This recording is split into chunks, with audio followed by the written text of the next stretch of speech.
வணக்கம். நான் உங்கள் நண்பன் செந்தில். யானைப்படை, குதிரைப்படை, காலாட்படைகள் அனைத்தும் அழிந்தன. திரும்பிய திசையெங்கும் பாண்டவர்களின் வெற்றி ஆரவாரம் கொண்டிருந்தது. துரியோதனன் என்ன செய்வது என்று அறியாமல் திகைத்து நின்றான். தர்மம் தலை தூக்க தொடங்கியது. 9ஆம் நாள் போரில் என்ன நடந்தது என்று பார்க்கலாம்.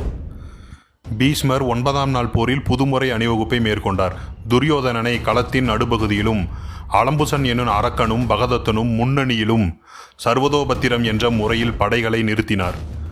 பாண்டவர்கள் தங்கள் படைகளை திரிசூல வியூகமாக நிறுத்தினர். திரிசூலத்தின் மும்முனைகளிலும் சிறந்த வீரர்களான அர்ஜுனன், துர்ச்சத்யும்னன், பீமன் ஆகியோர் நின்றனர். போர் தொடங்கியதும் அலம்புச அரக்கனும் பீமனுக்கும் போர் நடந்தது. அரக்கன் அலம்புசன் வாளை எடுத்துக்கொண்டு வாள் போருக்கு வருமாறு பீமனை அழைத்தான். பீமனும் வாளை எடுத்துக்கொண்டு அலம்புசனுடன் வாள் போருக்கு சென்றான். இருவருக்கும் நடந்த வாள்போரில் அலம்புசனுக்கு நிறைய காயங்கள் ஏற்பட்டது. அதனால் அலம்புசன் வாள்போரை நிறுத்திவிட்டு மற்போருக்கு வருமாறு அழைத்தான். பீமனும் மறுக்காமல் சம்மதித்து அலம்புசனோடு மற்போருக்கு சென்றான். சிறிது நேரம் இருவருக்கும் கடுமையான மற்போர் நடந்தது. மற்போரிலும் அலம்புசனை பீமன் வென்றான். மீண்டும் திடீரென்று அலம்புசன் மற்போர் போதும் வாள்போர் புரிவோம் என்றான். அலம்புசன் பீமனை வேண்டுமென்றே வம்புக்கு இழுக்க திடீரென்று வாள்போர் போதும் மீண்டும் மற்போர் செய்யலாம் என்றான். பீமனும் அதை ஏற்றுக்கொண்டு மற்போருக்கு சம்மதித்தார். மற்போர் நடந்து கொண்டிருக்கும் போதே போர் முறையை மீறி அலம்புசன் ஒரு பெரிய கல்லை தூக்கி பீமன் மேல் எறிந்தான். இதை அறிந்த அபிமன்யு 2-3 அம்புகளை அந்த கல்லின் மேல் தொடுத்து அதை தூள் தூளாக நொறுக்கி கீழே விழுமாறு செய்தான். இனிமேல் அலம்புசனை உயிரோடு விட்டால் பீமன் உயிருக்கு ஆபத்து நேரிடும் என்று எண்ணி அபிமன்யு அலம்புசனோடு போர் புரிய ஆரம்பித்தான். அபிமன்யுவும் போரில் பல வீரர்களை கொன்றான். பாண்டவர்களும் அபிமன்யுக்கு துணையாக இருந்தனர்.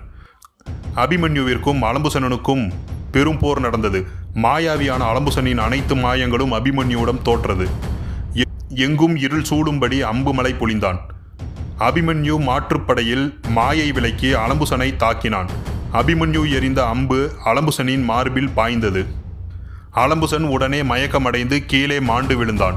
துரியோதனின் நம்பிக்கை பெற்ற மாயாவியான அலம்புசன் தனது தேரினை இழந்து போர்க்களத்தில் வீழ்ந்தான். அன்றைய போரில் அபிமன்யு கௌரவ சகோதரர்களில் மேலும் 3 கொன்றான்.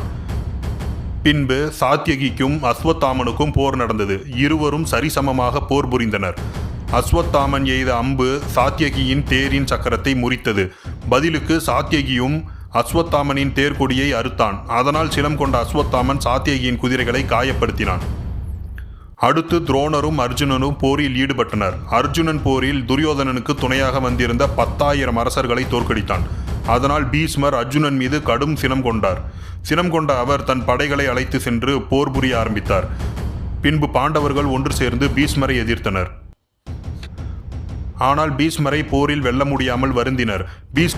பீஷ்மரை எதிர்த்த பாண்டவர்களை விரட்டியடிக்க துரியோதனனும் துச்சாதனனை அனுப்பினான். பாண்டவர் படையில் கடும் சேதத்தை பீஷ்மர் விளைவித்தார். கௌரவர்கள் அனைவரும் அழிந்தாலும் பீஷ்மர் ஒருவர் மட்டும் அவர்களை வெற்றி பெற செய்து விடுவார் என்பதை பாண்டவர்கள் உணர்ந்தனர். சூரியன் மறைவுக்கு பின்னர் அன்றைய போர் முடிவடைந்தது. அன்றைய இரவு பாண்டவர்கள் கிருஷ்ணரிடம் நடைபெற்ற போரில் பீஷ்மரை வெல்ல முடியவில்லை என்று வருத்தத்துடன் கூறினார்கள்.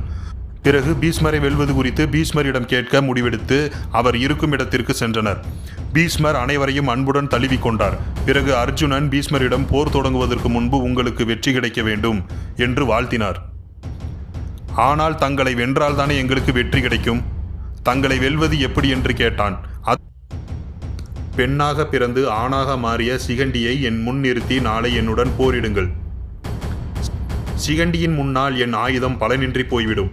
அப்போது நீங்கள் என்னை எதிர்த்து போரிட்டால் வெற்றி உங்களுக்கு தான் என்று கூறினார். பீஷ்மர் கூறியதை கேட்டவுடன் பாண்டவர்கள் அமைதியாக பாசறைக்கு திரும்பினர். சிகண்டியை முன்னிறுத்த கிருஷ்ணர் திட்டம் வகுத்தார். தனது முடிவு நெருங்கிவிட்டதை பீஷ்மர் உணர்ந்து மகிழ்ச்சி அடைந்தார். 10ஆம் நாள் போரில் என்ன நடந்தது, யாருக்கு வெற்றி கிட்டியது என்பதை தெரிந்து கொள்ள தொடர்ந்து இணைந்திருங்கள் செந்திலுடன். நன்றி, வணக்கம்.